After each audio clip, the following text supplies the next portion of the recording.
So, Ros, the floor is yours. Okay, thanks very much, and thank you all for coming. But firstly, I just want to give you a flavour of what we've been facing and what we are facing, but also want to tell you what we're doing to combat it. Because I will read a load of stats out. My apologies, those who don't like numbers. I'm a number person, so you'll get those from me as well. So first of all, we have got at the heart of our communities real problems. It's demonstrated now. It was mentioned earlier about more of our budgets being spent on adult and children's social care. 64% of budgets in Doncaster, the revenue budgets, is being spent on children's social care. So that squeezes everything else. That coupled with universal credit being introduced, that coupled with that squeezing families, and it's not fully introduced yet, and a lot of people's living wage being squeezed, less money in the town, therefore less money stimulating the economy. All these come together. So we received 50% less government grants than we did in 2010-11. Our core funding, including income from council tax, has reduced by 33% since 2010-11. The total budget gap we've had to bridge, and will be bridging up to 2021, is £272 million. Local government services and schools per capita spending in England is 1,460 per head. Guess what it is in Scotland, where they can actually allocate? 2,230. Guess what it is in Wales? 2,300. Remember, education is vital to actually deliver the education our young people need, and further education also, to grow and get the right calibre of people in the job. High skilled, high paid jobs of what we needed. So almost 3/4, 74% of cuts to local government funding over the last decade has fallen on us. Quite rightly say we're the third. We've actually suffered 31% cut, and we featured just after Barnsley, who was second. And, it's been a programme that's benefited the wealthy and actually hit the most vulnerable, and continues to do so. So, in Doncaster, what are we having to do? Well, we're having to use one-off reserves to deliver a balanced budget. We are having to ensure that we look to other ways of delivery. And our communities have been fantastic. They've stepped up. If I say 20 out of our 24 libraries are being delivered by communities, they're real social hubs and they're a great success. But that's what we've had to do to give a service, deliver it for the people and with the people. It's not about delivering to the people, it's for and with. Our town centre environment, we are actually seeing big improvements, and people say, why are you spending that on children and adults' social care? We can't. This is capital monies we're pulling in from places like Sheffield City region and investing ourselves that can't be spent on those areas. But what we're doing is utilising our monies to stimulate the economy and growth. Where the private sector failed to deliver, we've stepped in, and I'll use a good example, Hurton Triangle. So that will be bringing in about £500,000 in rents, and it will be opening very soon. It will also be bringing in around 300,000 in business rates. That is the way we are able to supplement our revenue spend by using capital spend. And we'll see it with the Savoy and other areas that we've grown into. We're actually beating the battle in some ways that we are seeing a growth in our people's take-home wage. It's increased by £50, but we need to see that trajectory continue on, because that's just now equal to Yorkshire and Humber. It's about £50 less than the national. So again, we've got big sums to make up there. But we've got to raise our young people's and people who's going to leave work and have to move into new jobs. Raise their aspirations and show that we're here to deliver with them and for them. So, austerity. That was a political choice.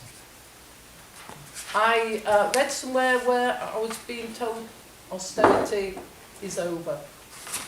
Not in local government, it isn't. And next year, we will not know how much money we've got to spend. In your businesses, would you run your business like that, not having any idea of what money is going to come in and what isn't?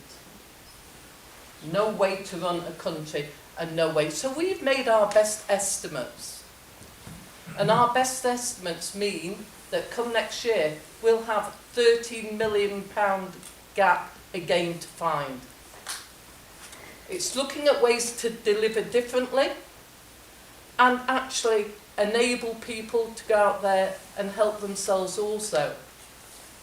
But let's not hide, these are real cuts. So what do I say? What has Doncaster actually delivered? Well, it's Team Doncaster. It's Doncaster growing together that is delivering. That is all of us coming together. That is the health service. That is the chamber. That is the fire service. That is the voluntary sector. That is all sectors sat around a table looking at the best way to deliver for our residents. Because what are we here for? To deliver for the residents who we care about, who we want to see grow, have a great place to live, have a great place to go out and enjoy themselves. So it's about making a better place to live, it's about making better wages, better salaries. You know, I'll be delighted when every company in Doncaster is paying the living wage.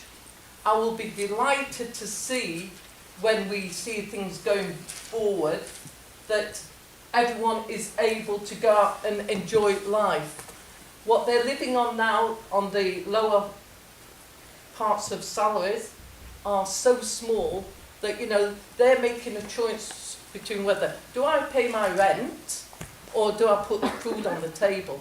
And these are working families.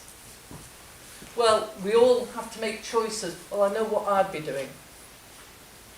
But we are actually working and driving forward the economy. So we are one of the fastest growing economies that there is. We start from a low base, let's not hide. We've had to reinvent ourselves. Our towns were vibrant when we had minings that was actually having lots of monies. They closed. We've had to fill that void. We are working with our rail sector, and you've seen the rail sector grow as we encourage people here. The National High Speed College is actually helping that also. We've got some brilliant companies out there, and I'll name a couple. There'll be many, many more. These are two off the top of my head. Wabtec and Unipar. They are delivering for the rail sector. They are out there each and every day, and they've grown their numbers. But what are they short of? Engineers. They will tell you time and time again, they are short of engineers. They're short of the highly skilled jobs that's out there. So you will see a UTC coming along, very ably led by the private sector. And Dan will sit in and be very quiet on that. I'm never He's quiet, Ross, you really forged this through. 2.5 years it took us to get this, but it's coming. You'll actually see the boardings out there as you come in. Are they yellow and red? Something out there, but they're out there now, going to deliver. You've seen the start now of something called Unity, and you can say, what on earth is Unity? This is actually the building of what will be a new town. Over 30 years it will come. It will produce something like 3,000 houses, 8,000 jobs. That's out at Hatfield. So we're doing the link road that comes in, that develops out there. That is how we're going to grow ourselves and grow our town. And it's towns, and I say that in plural. We've got to start with the town centre, then we will be looking to others and drawing up plans. It is in our hands because it's down to us. So what asks have I got of government? Well, I actually brought loads of papers, then I thought, no, come on, No swearing, Ros, no swearing. we'll go. Not yet, So, anyway, not yet. the first is an actual end to austerity. You know, it's continuing at the moment. Stable funding. Long-term funding for public services and local authorities. 10-year NHS plan has been published.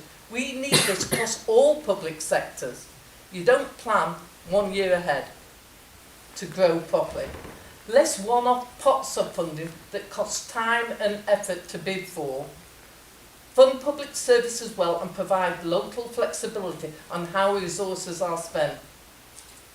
Build on good practice for social mobility opportunity areas. We want this social care green paper, long overdue. Devolution across the whole of Yorkshire and building on the progress made.